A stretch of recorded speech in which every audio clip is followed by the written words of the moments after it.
Se você acha que já ouviu tudo sobre Aleister Crowley, então se prepara, porque a realidade pode ser muito mais perturbadora, visionária e fascinante do que qualquer ficção que você já conheceu. Imagina só, um homem acusado de invocar demônios, conversar com entidades de outros mundos, influenciar guerras secretas, manipular multidões com rituais proibidos, inspirar rockstars, filmes, teorias da conspiração e até a cultura dos extraterrestres. Um homem que atravessou a fronteira entre espião e poeta, entre santo e monstro, entre a ciência oculta e o caos absoluto. Hoje, você vai mergulhar em segredos e fatos que a maioria jamais teve coragem de contar. Conspirações, escândalos, experimentos mágicos, códigos enigmáticos, contatos interdimensionais, mortes misteriosas e rituais que mudaram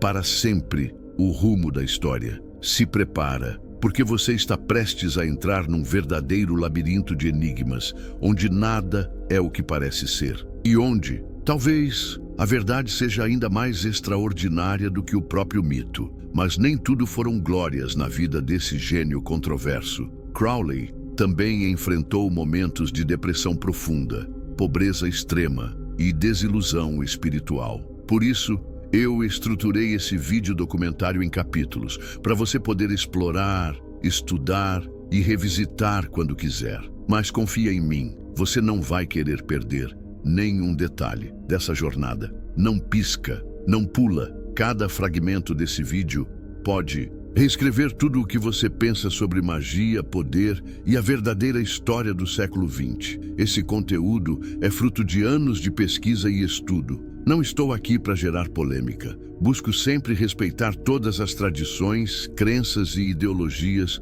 sem julgamentos. Se você curte esse tipo de conteúdo, o seu apoio é fundamental. Compartilha esse vídeo com amigos, nos grupos, nas redes sociais. O seu compartilhamento é muito importante para tornar esse conteúdo relevante e acessível para outras pessoas e apoiar o nosso trabalho. Dá um like antes que você esqueça e comenta aqui embaixo. Na sua visão, Aleister Crowley foi um gênio incompreendido, um farsante ou alguém que sabia de segredos que o mundo ainda não está pronto para ouvir? Eu sou Gabriel Alexandre e você está no portal Geometricamente Consciente. Esse é mais um episódio da nossa série Biografias Secretas, mentes que marcaram a humanidade. Assiste os outros vídeos depois. Tenho certeza que você vai curtir. O link está aqui na descrição. Antes da gente mergulhar nessa história, tem algo que precisa ficar muito claro. Esse vídeo não tem a intenção de fazer apologia nem atacar crenças, e muito menos promover práticas mágicas. O nosso objetivo aqui é simples: trazer fatos históricos, curiosidades intrigantes, desafios enfrentados e as inovações deixadas por uma das figuras mais controversas do século XX. No vídeo anterior, vimos os momentos de glórias, viagens e ascensão de Crowley. Nesse vídeo, vamos abordar os momentos de dificuldades, até a sua morte. Ao terminar esse vídeo, confira o anterior. Tenho certeza que vai gostar também. Mas não se preocupe, você vai entender esse vídeo, mesmo sem ter assistido o anterior. Agora vamos para 1914, quando Crowley tinha 38 anos e supostamente foi espião britânico. Sim, Aleister Crowley. O mago místico foi acusado de espionagem e eu vou te contar tudo agora. Crowley logo mergulha nos círculos boêmios e esotéricos de Manhattan, mas surpreende antigos admiradores ao se envolver publicamente com o jornal The Fatherland, um dos principais veículos de propaganda pró-Alemanha em solo americano. Entre 1914 e 1918, Crowley publica dezenas de artigos polêmicos, ora satirizando a política britânica, ora defendendo a causa germânica, atitudes que escandalizam seus compatriotas e levantam suspeitas até mesmo entre amigos próximos. No entanto, décadas mais tarde, surge a edição infiltrar-se nos ambientes alemães, ganhar a confiança dos propagandistas e então ridicularizar, sabotar e desmoralizar a causa inimiga, tudo com uma dose típica de teatro mágico, sarcasmo e caos, sua marca registrada. A genialidade de Crowley estava em usar a própria persona ambígua e excêntrica para embaralhar os limites entre arte, política, mágica e manipulação de massas. A documentação nunca foi oficialmente confirmada pelo governo britânico e o próprio Crowley manteve silêncio ou respondeu com enigmas até o fim da vida. Mas cartas pessoais e relatos de contemporâneos sugerem que, entre 1915 e 1918, Crowley informava agentes britânicos sobre atividades suspeitas, usava códigos ocultistas em correspondências e, com seu estilo provocador, transformava reportagens e crônicas em verdadeiros rituais de subversão simbólica. Alguns estudiosos afirmam que ele ajudou a criar escândalos midiáticos que expuseram fraudes e exageros do lado alemão, tornando-se uma espécie de agente do caos a serviço da Inglaterra, ainda que de forma absolutamente não convencional. Nesse mesmo período, enquanto movimentava as peças no tabuleiro da Guerra Secreta, Crowley não interrompe sua produção artística e mágica. Entre 1915 e 1919, escreve peças teatrais como The Ship, 1918, termina o romance ocultista Moonchild, concluído em 1917, publicado em 1929, e funda grupos esotéricos como o Lamp of Invisible Light. Cerca de jovens discípulos e intelectuais nova-iorquinos, transmitindo a filosofia da vontade verdadeira e espalhando o evangelho do novo Aion por meio de literatura, arte, magia e, talvez, de uma sofisticada operação de guerra psíquica. Em 1918, no auge de sua permanência em Nova York, já mergulhado em experimentos avançados de magia sexual, Crowley conduz, junto com sua sacerdotisa Roddy Minor, a famosa série de rituais conhecida como Amalantra Working. O objetivo declarado era simples: abrir portais para o contato com inteligências além do humano. O que aconteceu, porém, transcende qualquer expectativa. Durante as visões, Crowley recebe e desenha o retrato de uma entidade inédita de traços tão enigmáticos quanto arquetípicos: Lam. O desenho, realizado por volta de janeiro de 1918, mostra um ser de cabeça grande, olhos negros, olhar profundo, a antítese do humano, mas ao mesmo tempo estranhamente familiar. Debaixo do retrato, a assinatura Lam. Em tibetano, esse nome pode ser traduzido como porta ou caminho, mas há ainda um mistério esotérico. Ao entoar lentamente o nome Lam, ele se funde foneticamente com a afirmação mântrica I am, eu sou, indicando que talvez essa entidade seja ao mesmo tempo um outro e uma máscara do próprio eu profundo. Crowley, mestre em jogos de palavras e entonação mágica, arte pouco compreendida, mas que tem raízes tanto nas práticas dos bardos celtas quanto nas fórmulas cabalísticas e modernamente nos mantras, parecia brincar com o poder do som para criar realidades. Para ele, a entoação de um nome era mais do que invocação,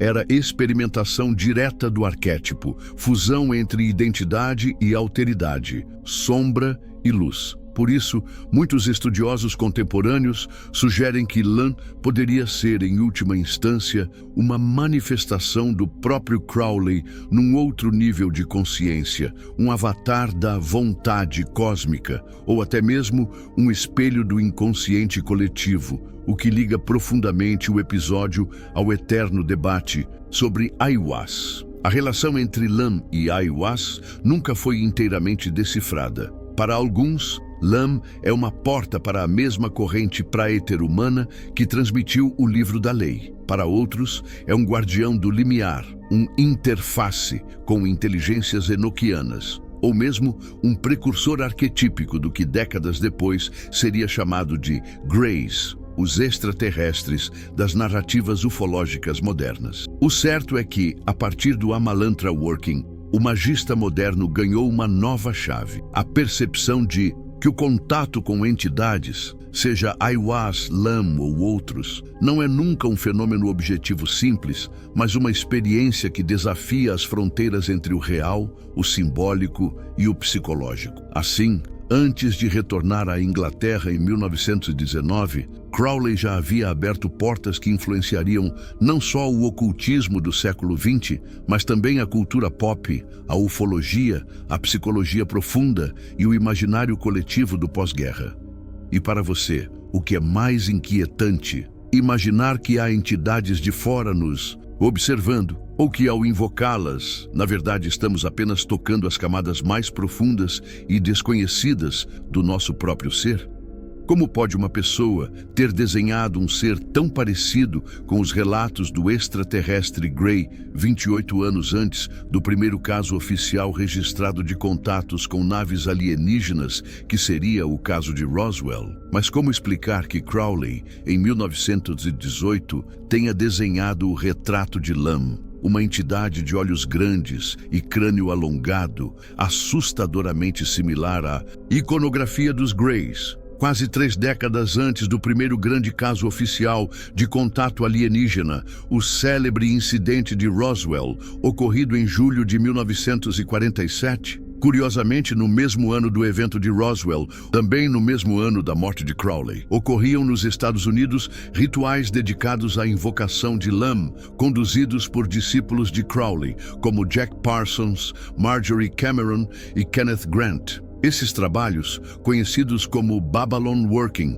e posteriormente sistematizados por Grant na Inglaterra, tinham como objetivo abrir portais entre dimensões, facilitando o contato com inteligências além do humano. Para muitos ocultistas e teóricos da conspiração, não há coincidências. Sugerem que tais operações mágicas podem ter sido, de algum modo, catalisadoras para o surgimento dos fenômenos associados a Roswell, como se naquele exato 1947, magia, ciência e mitologia tivessem colidido para inaugurar uma nova era de contatos. Seria exagero afirmar que os magistas trouxeram os extraterrestres? Ou apenas mais uma sincronicidade nas encruzilhadas do ocultismo e da história? Comente aqui abaixo. Você conhecia essa curiosidade? Vale lembrar que, com o passar do tempo, a filosofia de Telema evoluiu e se ramificou. Muitos dos que seguem seus princípios hoje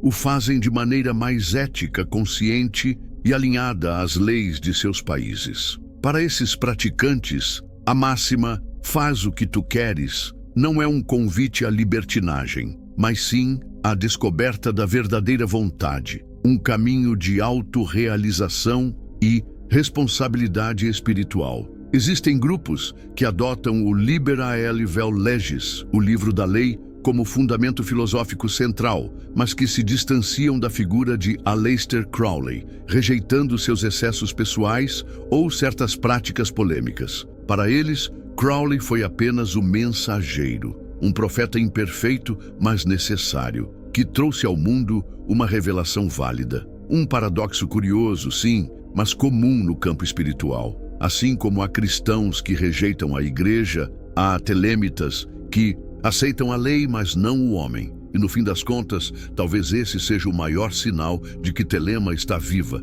porque tudo que está vivo se transforma. No coração da filosofia de Telema, revelada a Aleister Crowley no livro da lei, existem 3 figuras centrais.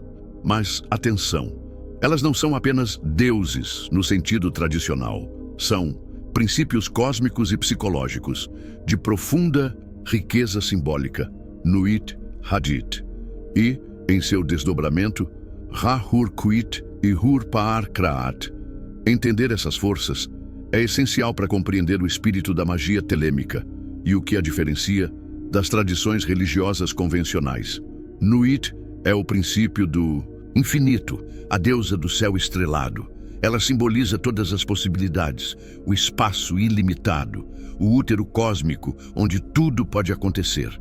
No texto telêmico, ela é descrita como o círculo, o todo abrangente, a fonte de toda a potencialidade. Nuit é o pano de fundo do universo, a receptividade máxima, o mistério que acolhe tudo e onde cada ser é uma estrela. brilhando individualmente, mas fazendo parte de um grande cosmos de possibilidades. Hadith é o complemento de Nuit. Se Nuit é o espaço infinito, Hadith é o ponto infinitamente pequeno, o núcleo de consciência e energia em cada ser.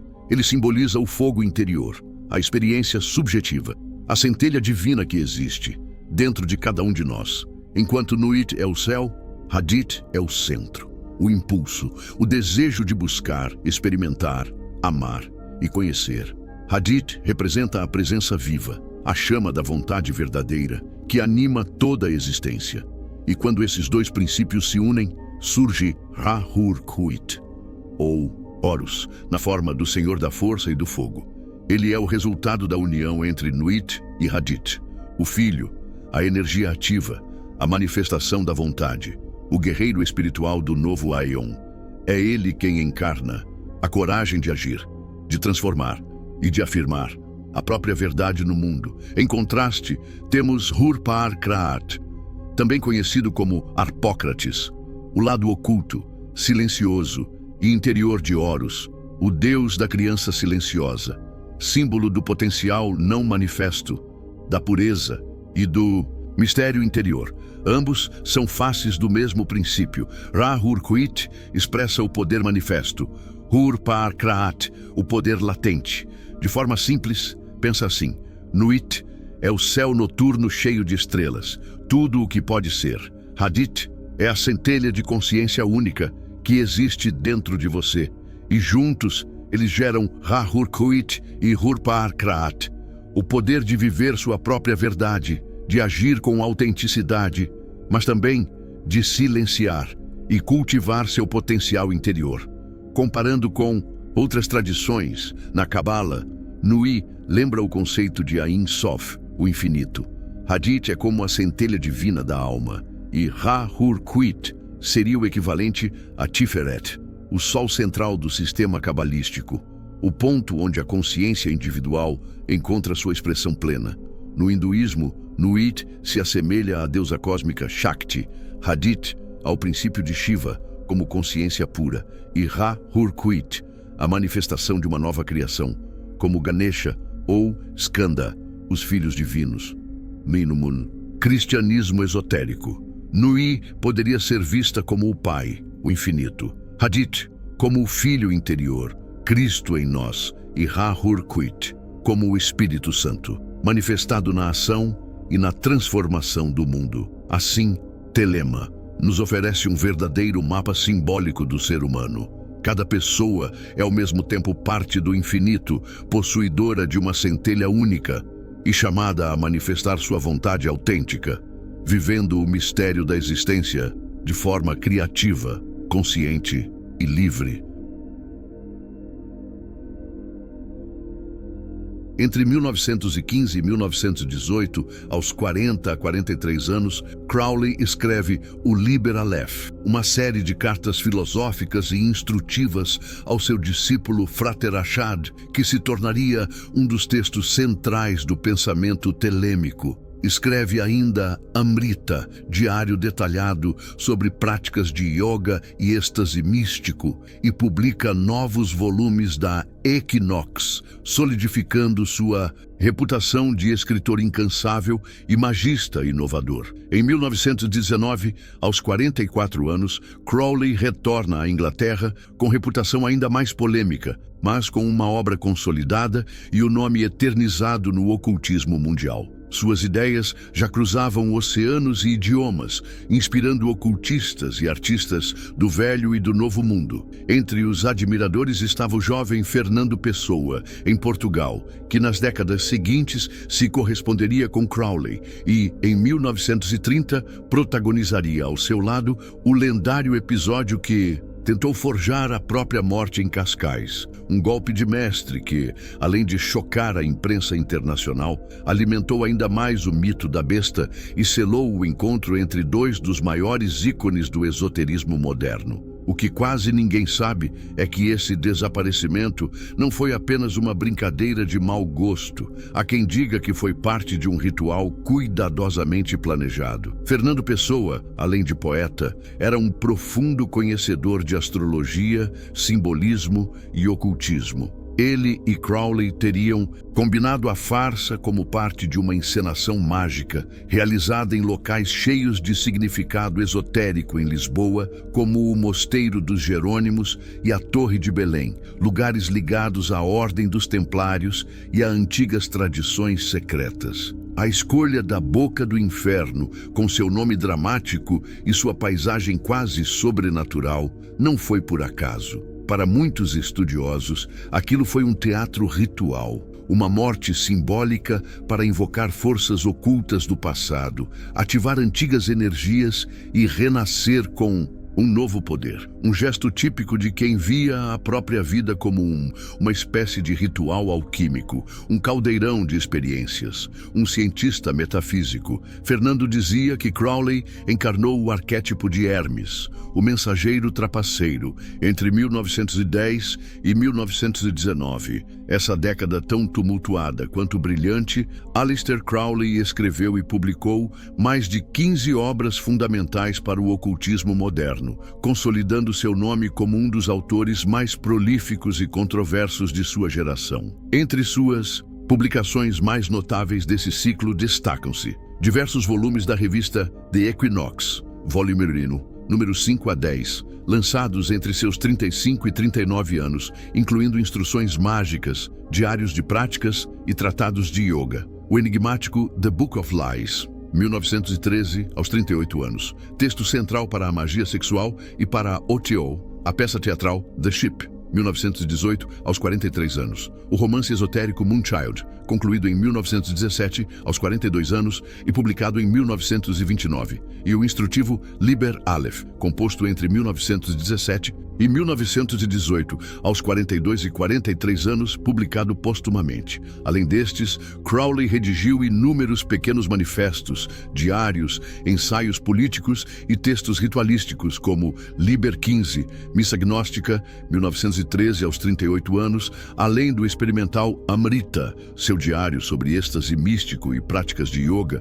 também escrito em torno dos 42 a 43 anos. Essa produção ininterrupta, publicada em tiragens limitadas ou circulando entre seus discípulos, seria a base do sistema telêmico e fonte de inspiração e escândalo para artistas, magistas e rebeldes das décadas seguintes. E você já conhecia ou leu algum desses livros? Se sim, o que achou deles? Em 1919, aos 44 anos, Aleister Crowley retorna à Inglaterra, carregando uma bagagem de experiências, escândalos e textos que já o posicionavam como o magista mais temido e reverenciado do Ocidente. O pós-guerra na Europa era um cenário de trauma e descrença. As velhas certezas haviam desmoronado e uma nova geração buscava sentido na arte, no ocultismo e nas filosofias radicais. O ambiente estava maduro para que a obra de Crowley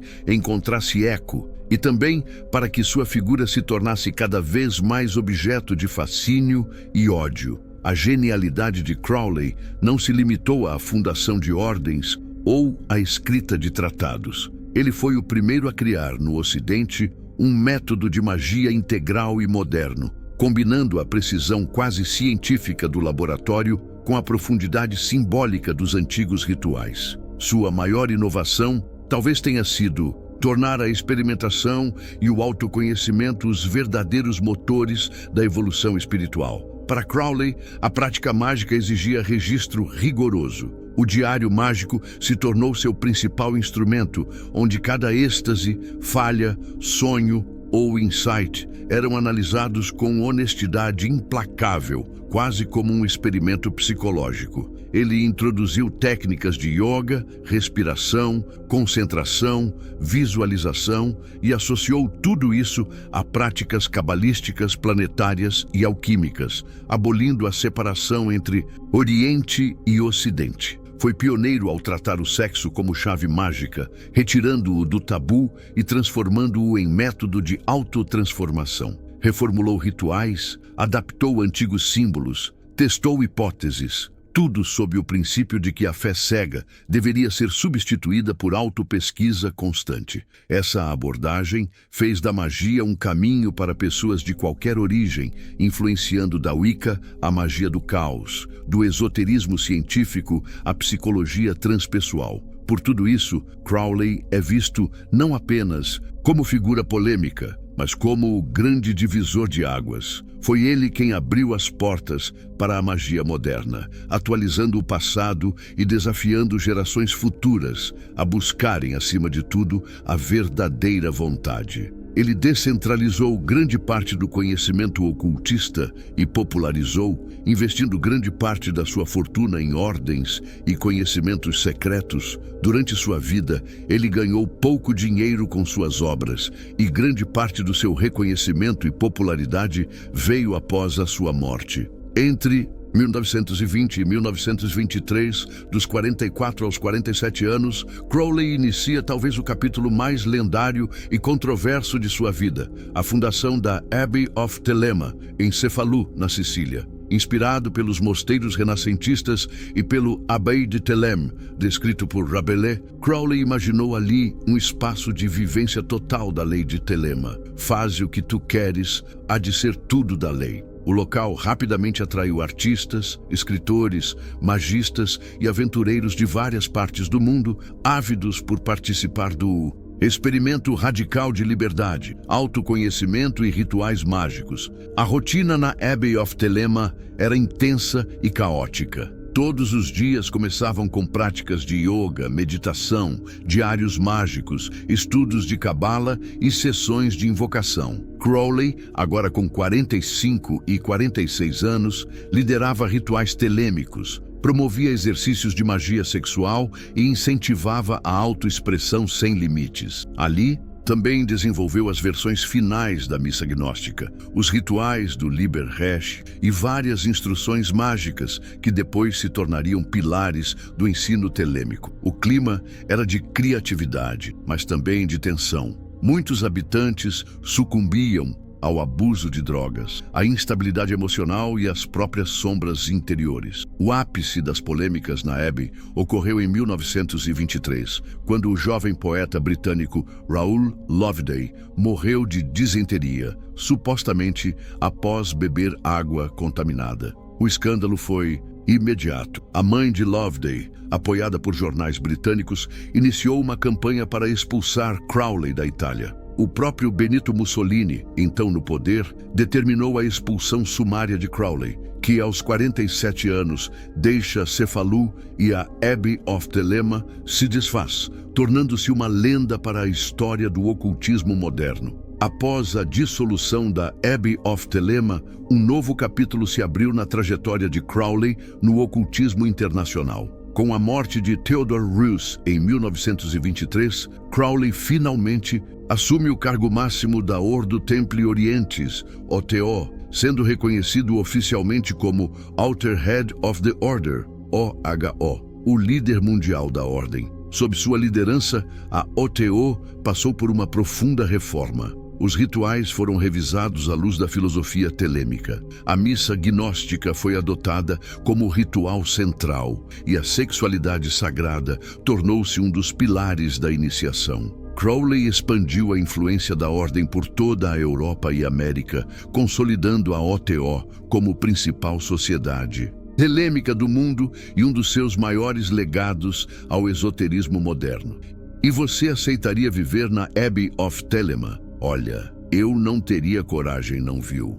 A partir de 1923, com sua expulsão da Itália após o escândalo da Abbey of Thelema, Crowley perdeu sua última fonte regular de renda estável, as doações dos adeptos que viviam com ele na Sicília. O escândalo arruinou sua reputação nos círculos sociais mais abastados, dificultando a publicação de suas obras e até mesmo a hospedagem em hotéis e em casas de amigos influentes. Entre 1923 e 1929, sobreviveu graças a empréstimos, pequenas heranças que recebeu parceladas e doações de discípulos, especialmente da OTO. além de pagamentos esporádicos por direitos autorais de suas obras, que nunca venderam grandes tiragens enquanto ele era vivo. No final dos anos 1920 e início dos anos 1930, a situação piorou. Crowley já estava morando em hotéis baratos e, por vezes,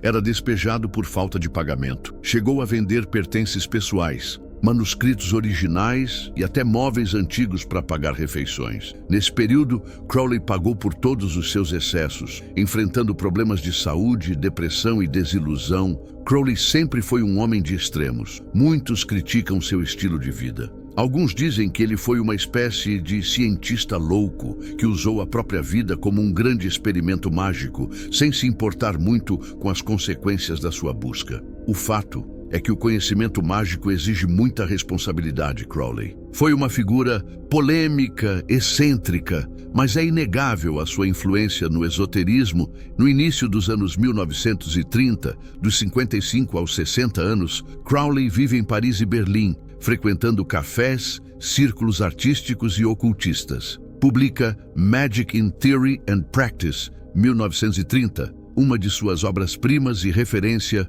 definitiva sobre a prática da magia cerimonial, a estrutura de rituais, magia sexual e explicações detalhadas sobre a filosofia de Telema. A obra impacta profundamente gerações de ocultistas, tornando-se um verdadeiro manual de auto-iniciação e experimentação mágica, sendo sustentado por discípulos fiéis ou pequenas doações de admiradores. Ainda assim, não deixa de criar. Nos anos 1930, publica volumes adicionais da The Equinox, autobiografias, confessions, ensaios, tratados e milhares de cartas, além de manter intensa correspondência com jovens ocultistas de todo o mundo. Falando em obras esotéricas, quero te propor uma troca. Por um valor simbólico, você pode adquirir a nossa trilogia, O Despertar da Magia Interior. Ao fazer isso, além de apoiar o canal, você vai ter acesso a conhecimentos profundos, fáceis de aplicar no seu dia a dia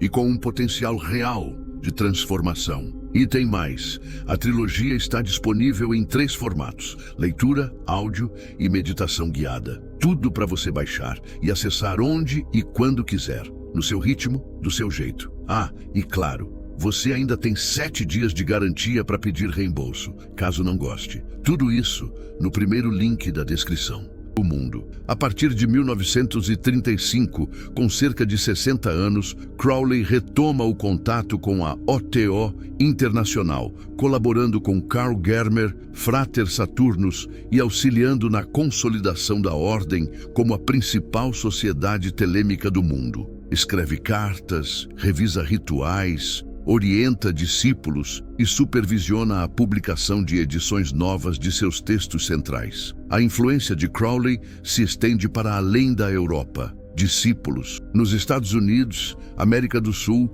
África do Sul e Austrália passam a replicar sua obra, adaptando Telema às culturas locais. Durante a Segunda Guerra Mundial, já com mais de 65 anos, Crowley vive em Londres em situação precária. Passa fome, é despejado de apartamentos, sobrevive graças à generosidade de antigos discípulos e pequenas vendas de livros. No entanto, seu círculo de influência nunca deixa de crescer. Escritores, músicos, esotéricos e até figuras do establishment intelectual buscam seus conselhos, manuscritos e orientações sobre o caminho da mão esquerda, magia sexual, tarô. Ele lança o Tot Tarot com Lady Freda Harris entre 1943 e 1944 e a verdadeira natureza da vontade. Crowley, mesmo fisicamente debilitado, jamais se retira da cena mágica. Em 1944, aos 68 anos, publica o The Book of Thoth, tratado definitivo sobre tarô, cabala, astrologia e magia, acompanhado do baralho Thoth, uma das criações artísticas e simbólicas mais reverenciadas do século XX. No mesmo período, revisa e atualiza Liber Aleph, Magic Without Tears, e vários outros tratados consolidando sua produção final. Durante a década de 1940, Crowley e Lady Freda Harris trabalharam juntos para criar não apenas um livro, mas também um novo baralho de tarô, o famoso Tarot Thoth. Crowley redigiu o The Book of Thoth em 1944, obra que detalha as correspondências simbólicas, filosóficas e mágicas de cada carta. O baralho, com ilustrações feitas por Lady Frida Harris, sob sua orientação direta, não seria publicado como deck físico completo até 1969, mais de 20 anos após a morte de ambos. Ainda assim, o livro tornou-se referência definitiva sobre o tarô moderno, sendo considerado, junto ao baralho, uma das maiores contribuições artísticas e esotéricas do século XX. Em 1945, aos 70 anos, Crowley vê o fim da Segunda Guerra Mundial e o nascimento da Era Moderna. Ele observa, fascinado, como a juventude pós-guerra adota sua filosofia de liberdade, experimentação e antimoralismo, elementos que em breve explodiriam nas décadas de 1950, 60 e 70, com o surgimento da contracultura, do rock, das drogas psicodélicas, do cinema experimental e da revolução sexual. Nos últimos anos de vida, entre 70 e 72 anos, vive em Hastings, cidade litorânea inglesa, acompanhado por algumas pessoas fiéis, entre elas Lady Frida Harris, Gerald York e Carl Germer. Mantém rotina de escrita, revisões e pequenos rituais diários, mesmo já bastante debilitado pela saúde frágil. No final de 1947, depois de uma longa luta contra bronquite crônica e problemas cardíacos, Aleister Crowley morre em 1º de dezembro, aos 72 anos, na pobreza, mas absolutamente consciente de sua importância histórica. O funeral de Aleister Crowley, realizado em Brighton, em 5 de dezembro de 1947, foi tudo menos discreto. Na sala do crematório, um pequeno grupo de discípulos fiéis se reuniu para prestar as últimas homenagens ao magista mais polêmico do século XX. Seguindo instruções deixadas por Crowley, recitaram passagens do provocador Hino a Pan, versos do Livro da Lei e trechos da missa gnóstica, textos proibidos para muitos, carregados de poder para outros. Funcionários do crematório ficaram chocados. Um jornalista local, impressionado com o ritual, não hesitou em chamar a cerimônia de Missa Negra nas páginas do jornal do dia seguinte. O escândalo rapidamente tomou conta de Brighton e, em poucas horas, a notícia corria pela Inglaterra. O homem mais perverso do mundo havia partido com mais um escândalo. Dizem, e ninguém jamais confirmou com certeza, que no momento em que o caixão de Crowley descia ao forno crematório, o céu de Brighton escureceu e o vento soprou forte, como se a própria natureza participasse do adeus. Teria sido uma tempestade ou só mais uma das muitas lendas que cercam sua vida e morte? Com o passar dos anos, a morte de Aleister Crowley, assim como toda a sua vida, passou a ser cercada por lendas e rumores enigmáticos que alimentam ainda mais o seu mito. Embora registros oficiais apontem para uma morte tranquila em sua cama, debilitado pela idade e doenças respiratórias, muitos acreditam que seu último suspiro foi dado em meio a um ritual secreto, ou que suas últimas palavras teriam sido um sussurro enigmático. Estou perplexo. Como se a vida fosse tão intrigante que mesmo no seu último suspiro, ele ainda estava aprendendo. Crowley escreveu até seus últimos dias de vida, deixando uma de suas maiores obras, que foi o Tarô de Thoth. Com sua morte, o mito de Crowley se expande ainda mais. Os anos seguintes veem sua imagem ressurgir nas capas de discos, nas letras de músicas, em livros, filmes, HQs e rituais mágicos espalhados pelo mundo. Sua influência se torna explícita na obra de músicos como os Beatles, David Bowie, Ozzy Osbourne, Iron Maiden, Led Zeppelin. Jimmy Page compra a mansão Boleskine à beira do Lago Ness para usar como retiro mágico, Raul Seixas, e em artistas como Alan Moore e Grant Morrison, além de movimentos inteiros como a magia do caos, Peter J. Carroll, a Wicca, Gerald Gardner, a psicodelia, o cinema experimental, o tarô moderno e até mesmo o ocultismo pop do século XXI. Crowley acreditava em reencarnação e alegava lembrar de algumas de suas vidas passadas. Dentre as encarnações mais reverenciadas pelos telêmitas, destaca-se a de Ankh-F-N Khonsu, sacerdote egípcio de Tebas, no século VII a.C., cuja estela funerária, a chamada Estela da Revelação, foi identificada por Crowley como um ponto central na manifestação do Livro da Lei em 1904. Para muitos telemitas, essa vida representa a conexão direta entre Telema e os mistérios solares do Egito Antigo. Crowley também se via como sucessor espiritual de Edward Kelly, o médium elisabetano, que junto a John Dee canalizou o sistema de magia enoquiana, conhecimento que Crowley aprofundaria e ritualizaria no século XX. Alguns adeptos ainda apontam possíveis ligações kármicas com Apolônio de Tiana, Eleusis e até com o polêmico Papa Alexandre VI.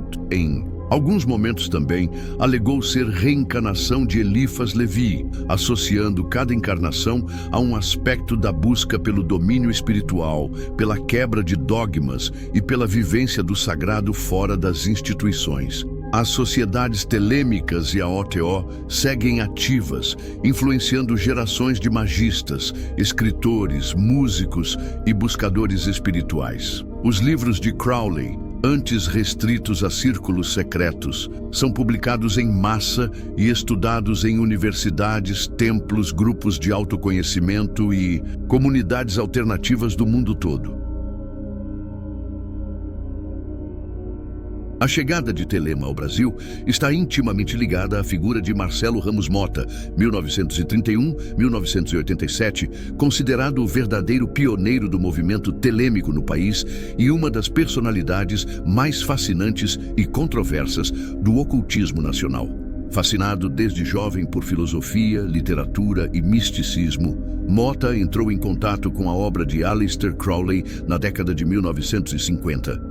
Em uma época em que livros de ocultismo eram praticamente inacessíveis por aqui e estudar magia ainda era tabu. Insatisfeito com o esoterismo superficial e as limitações dos círculos tradicionais brasileiros, Mota buscou contato direto com as linhas de sucessão de Crowley, tornando-se discípulo de Carl Germer, então líder mundial da OTO e AA, e recebendo autorização oficial para representar as ordens de Telema em solo brasileiro, algo inédito na história do país. De volta ao Brasil, Mota iniciou a monumental tarefa de traduzir, adaptar e publicar as principais obras de Crowley em português, democratizando o acesso ao pensamento telêmico. Fundou a Sociedade Novo Aeon, SNA, o primeiro grupo formal dedicado a Telema no Brasil, que se tornaria referência para gerações de estudantes e praticantes. Ele promovia estudos, iniciações, rituais e debates, desafiando abertamente o conservadorismo e as ideias feitas do ocultismo local. Mota também foi responsável por apresentar a OTO ao público brasileiro, além de resgatar o sentido original da AA, insistindo em rigor acadêmico, disciplina ritualística e honestidade intelectual. Marcas que o distinguiram até entre os próprios seguidores de Crowley no exterior. Entre as curiosidades mais marcantes está o fato de que Mota mantinha intensa correspondência com figuras do ocultismo internacional e travou batalhas judiciais no Zebati e Europa pela legítima herança de Crowley, envolvido em polêmicas sobre a liderança mundial da OTO. Outro dado pouco conhecido é que muitos dos primeiros livros de Crowley vendidos no Brasil eram, na verdade, edições caseiras ou mimeografadas, produzidas artesanalmente por Mota e seus discípulos, numa época pré-internet em que cada exemplar era disputado como relíquia. Nos anos 1970 e 80, a influência de Mota cresceu, atraindo buscadores de várias áreas, desde estudantes universitários até artistas e músicos. Inclusive Raul Seixas e Paulo Coelho, que chegaram a estudar com discípulos de Mota, incorporando conceitos de Telema em suas músicas e obras. Após a morte de Mota, seus discípulos se dividiram em diferentes linhagens e grupos, alguns mantendo-se fiéis ao seu legado, outros buscando novas interpretações e conexões internacionais. Hoje, o Brasil possui comunidades telêmicas ativas em diversas cidades, com eventos, rituais públicos, traduções inéditas e um papel de destaque na divulgação do pensamento de Crowley para o mundo de língua portuguesa.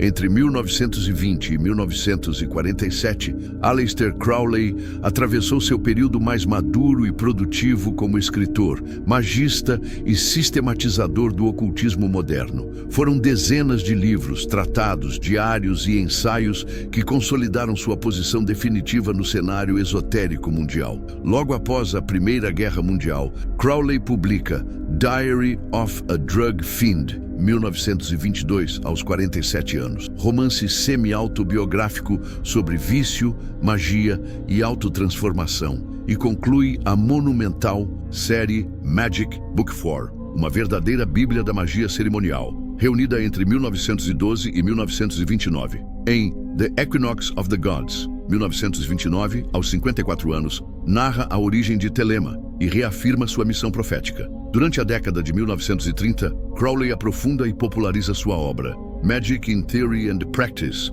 1930, aos 55 anos, se torna o manual definitivo da magia do século XX, ensinando desde rituais básicos até práticas avançadas de magia sexual e iniciação. Na mesma época, publica Liber Aleph, 1936, aos 60 anos, um compêndio filosófico e instrutivo em forma de cartas, e 8 Lectures on Yoga, 1939, aos 64 anos, conectando o misticismo oriental e ocidental de maneira pioneira. Na fase final, já debilitado fisicamente, Crowley ainda encontra forças para deixar seu legado mais popular. Em 1944, aos 68 anos, lança The Book of Thoth, obra definitiva sobre o tarô, acompanhada do baralho Thoth, que seria publicado fisicamente após sua morte.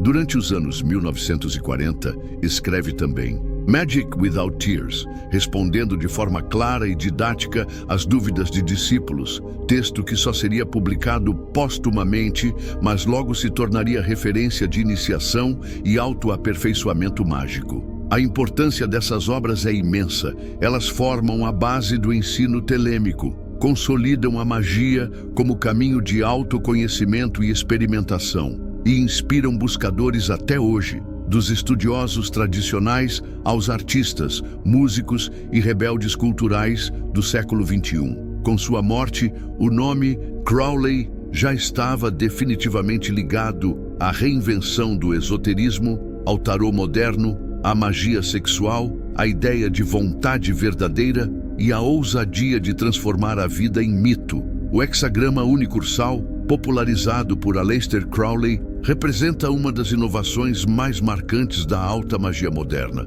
Diferente do hexagrama tradicional formado por 2 triângulos sobrepostos, o unicursal pode ser desenhado com um único traço contínuo, o que simboliza a unidade indivisível entre o macrocosmo e o microcosmo, o espírito e a matéria, o visível e o invisível. Essa forma contínua não apenas facilita sua aplicação em rituais mágicos, como também carrega uma força simbólica mais dinâmica, refletindo a fluidez da vontade ao atravessar os planos da existência. Crowley o adotou como um dos principais selos da AA, Astrum Argentum, associando-o aos elementos alquímicos, ao conceito de True Will e à integração consciente com a divindade interior. Sua simplicidade geométrica aliada à profundidade esotérica fez do hexagrama unicursal um verdadeiro ícone da magia cerimonial moderna, usado até hoje por ocultistas como símbolo de equilíbrio,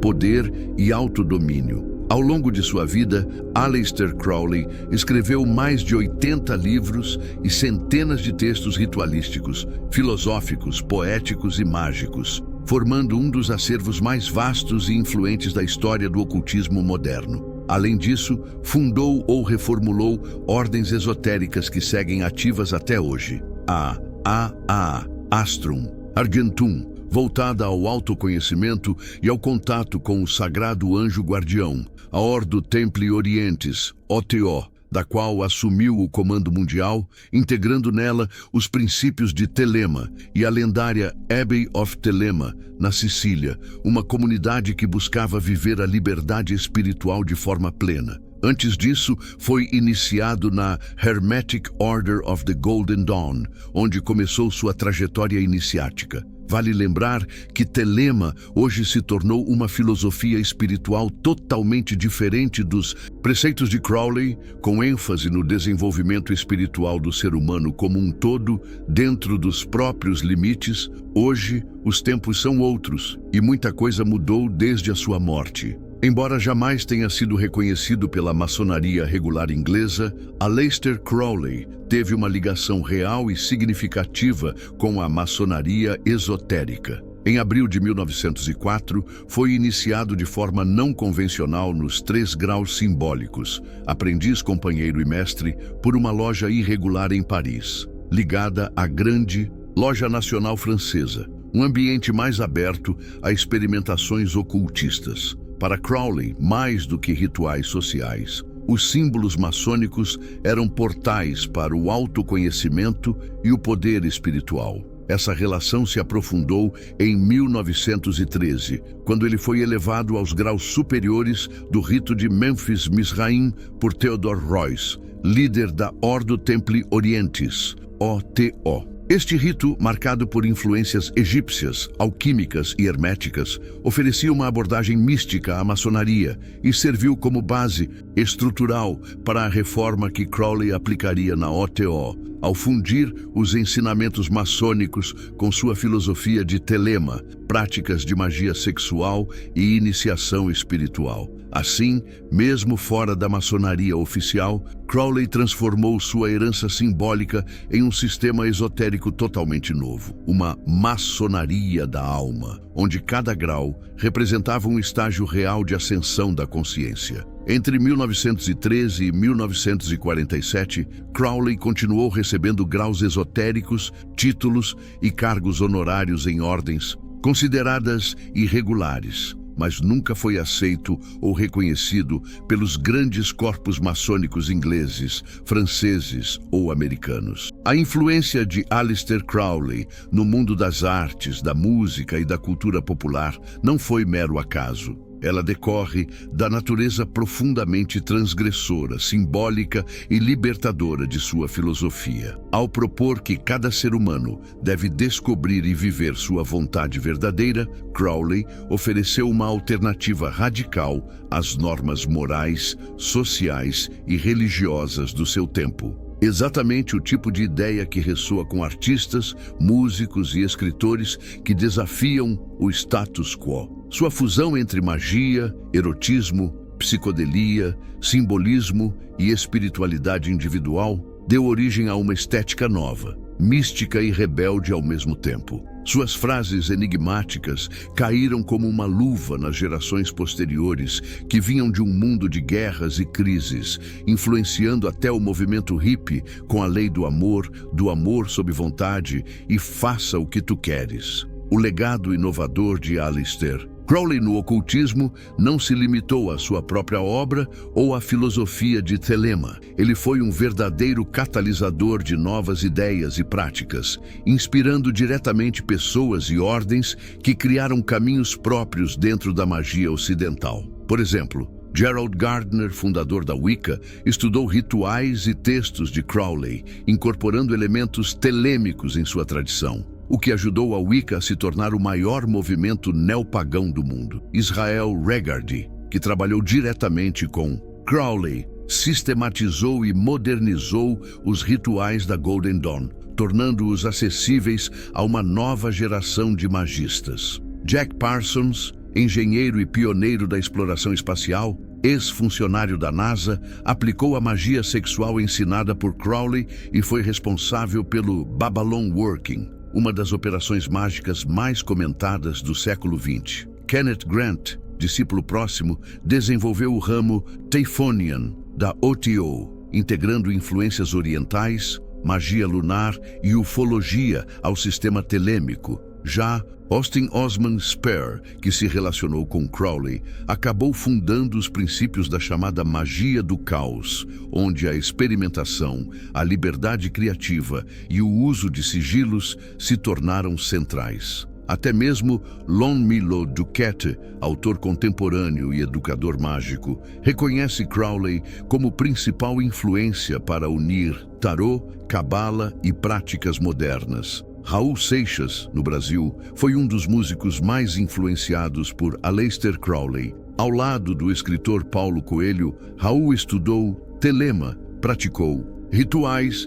e incorporou muitos dos conceitos de Crowley em suas músicas. A faixa Sociedade Alternativa é praticamente uma paráfrase direta da lei de Telema. Faz o que tu queres, há de ser tudo da lei. Raul acreditava que a filosofia de Crowley era a chave para uma liberdade espiritual verdadeira, onde cada pessoa busca sua própria essência e não vive como escravo da moralidade imposta. A ideia da sociedade alternativa é diretamente inspirada na Abbey of Thelema, o projeto que Crowley tentou realizar na Sicília. Já Paulo Coelho se desvinculou de Thelema e Crowley após alguns acontecimentos na vida dele. Em 2008, o vocalista do Iron Maiden, Bruce Dickinson, roteirizou um filme ousado intitulado Chemical Wedding, que propõe a reencarnação de Aleister Crowley no corpo de um professor universitário nos tempos modernos. Dirigido por Julian Doyle, o longa mistura física quântica, magia cerimonial e ficção científica em um enredo que homenageia e, ao mesmo tempo, questiona o legado do magista. Embora não tenha tido grande sucesso comercial, Chemical Wedding se tornou um filme cult entre ocultistas, fãs de esoterismo e seguidores do legado de Crowley. Alguns elogiam a ousadia, outros criticam o tom exagerado e teatral. Durante a Segunda Guerra Mundial, Winston Churchill imortalizou o gesto com 2 dedos formando a letra V, símbolo de victory, vitória. O que poucos sabem é que existem indícios de que esse gesto pode ter sido inspirado por Aleister Crowley. Segundo o historiador Richard B. Spence, autor de Secret Agent 666, Crowley teria atuado como agente informal do Serviço Secreto Britânico, usando seus conhecimentos ocultistas